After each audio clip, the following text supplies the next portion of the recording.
This book is called Carnivores. Here's a picture of the carnivore food pyramid. Notice how the smallest creatures are at the bottom of the food pyramid. The largest creatures are at the top of the food pyramid. Carnivores. The lion is known throughout the animal kingdom as the king of beasts. The great white shark is the most feared predator in the oceans. And the timber wolf's howl strikes terror into the hearts of fuzzy woodland creatures everywhere. But even savage carnivores get their feelings hurt.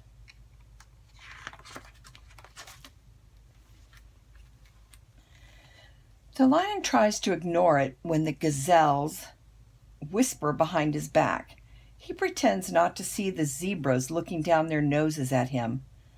The wildebeests call him Bad Kitty just because he's eaten half the neighborhood. It hurts. It really does.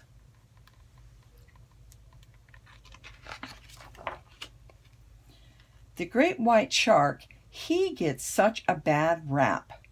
All those shark movies don't help. Everyone talks about his feeding frenzies, but he's simply a fast eater. Nobody understands. And the timber wolf almost never eats little girls. That Little Red Riding Hood story is very misleading. The bunny rabbits always say, "Quit sneaking up on me." But he's not sneaking. He's merely a very quiet walker with vicious fangs and scary eyes. He can't help it.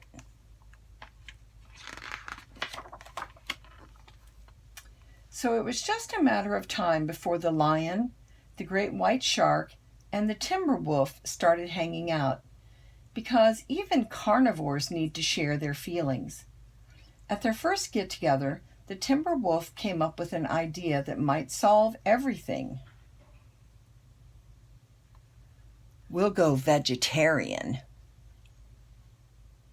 The chalkboard says, when in doubt, hug it out. The lion tried to enjoy his salad, but leaves and bark kept getting stuck in his razor-sharp teeth. The great white shark ate nothing but seaweed for a whole day, but it left a horrible kelpy aftertaste in his mouth. And the timber wolf tried his hardest to eat only berries, but every single berry bush seemed to have a bunny inside. They realized that becoming vegetarians was a silly idea in the first place.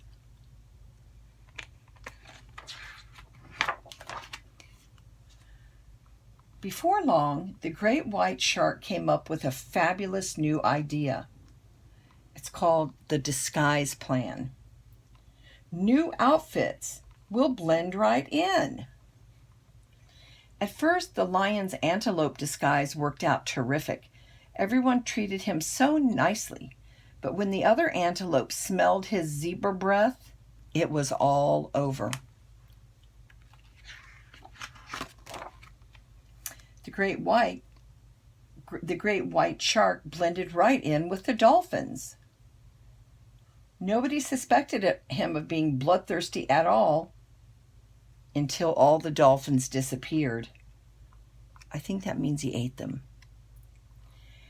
And the timber wolf kept drooling on all the other bunnies. The disguise idea was a dud, which was very frustrating, which made them all hungrier than ever.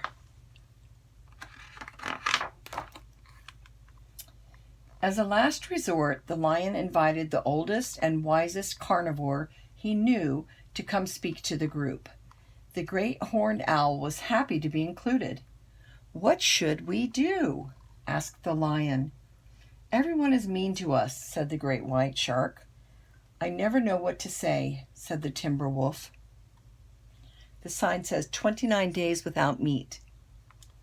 The owl smiled. It used to hurt my feelings too, but now I remind myself I'm not bad. I'm a carnivore. Eating meat is just what I do. The lion said, I'm not bad, whispered the lion. I'm a carnivore, confessed the great white shark.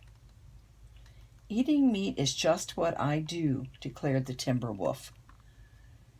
The wise old owl was brilliant.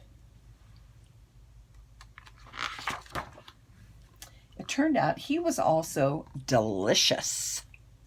Those three guys ate him. These days, things are different. The lion doesn't dread going to the watering hole anymore. When the zebras give him nasty looks, he smiles his friendliest smile and eats them. The great white shark feels much better about gobbling up everybody in sight. He knows that he's a husky fish with a healthy appetite.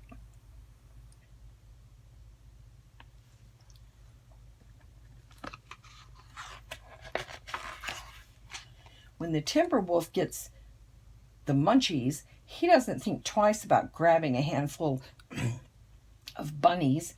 They have really negative attitudes anyway.